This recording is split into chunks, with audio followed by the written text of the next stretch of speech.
There are few more shameful confessions to make than that we are lonely. The basic assumption is that no respectable person could ever feel isolated, unless maybe they'd just moved country or been widowed. Yet in truth, a high degree of loneliness is an inexorable part of being a sensitive, intelligent human. It's a built-in feature of a complex existence. There are several big reasons for this. Much of what we need recognized and confirmed by others, a lot of what it would be extremely comforting to share, is going to be disturbing to society at large.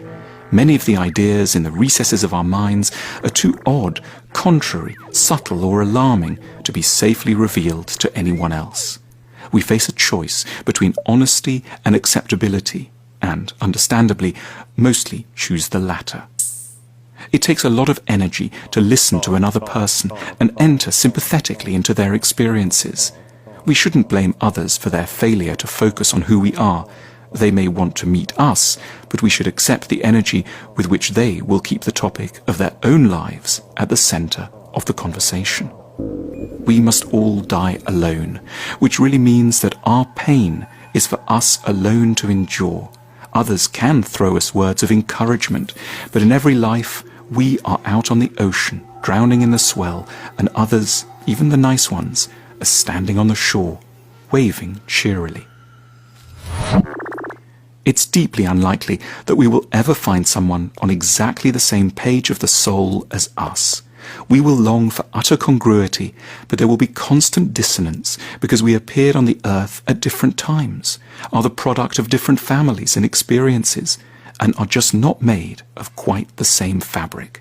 So they won't be thinking just the same as us on coming out of the cinema and looking out at the night sky. Just when we want them to say something high-flown and beautiful, they will perhaps be remembering a painfully banal and untimely detail from an area of domestic life, or vice versa. It is almost comic. We will almost certainly never meet the people best qualified to understand us, but they do exist. Probably they once walked past us in the street, though neither of us had the slightest idea of the potential for connection. Or maybe they died in Sydney 2 weeks ago, or won't be born until the 22nd century. It isn't a conspiracy. We would just have needed a lot more luck. The problem is sure to get worse the more thoughtful and perceptive we are. There will simply be less people like us around. It isn't a romantic myth. Loneliness truly is a kind of tax we have to pay to atone for a certain complexity of mind. The desire to undress someone is for a long time far more urgent than the desire for good conversation. And so we end up locked in relationships with certain people we don't have much to say to, because we were once fatefully interested in the shape of their nose or the colour of their remarkable eyes. And yet, despite all this, we shouldn't be frightened or discomforted by our pervasive loneliness. At an exasperated moment, near the end of his life, the German writer Goethe, who appeared to have had a lot of friends, exploded bitterly, "No one has ever properly understood me. I have never fully understood anyone. No one understands anyone else." It was a helpful outburst from such a great man. It isn't our fault. A degree of distance and mutual incomprehension isn't a sign that life has gone wrong. It's what we should expect from the very start. And when we do, benefits can follow. Once we accept loneliness, we can get creative. We can start to send out messages in a bottle. We can sing, write poetry, produce books and blogs, activities stemming from the realization that people around us won't ever fully get us, but that others, separated across time and space, might just. The history of art is the record of people who couldn't find anyone in the vicinity to talk to.